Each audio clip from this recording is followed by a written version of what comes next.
मेरे हाथों की लकीरों को भी रुखसत कर, रोकने से भी नहीं रुकेगी तुम्हारी ये सल्तनत।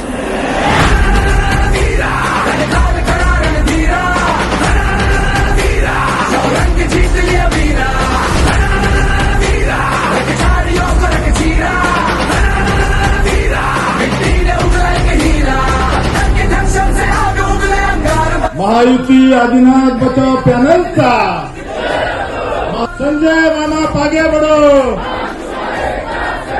मी करमाळे तालुक्यातल्या स्वाभिमानी जनतेला विनंती करतो, तुमचं रक्त जर या अकलूजच्या गोचिडांना जर पिऊन द्यायचं नसेल तर तुम्ही मामाच्या मागे उभा राहा।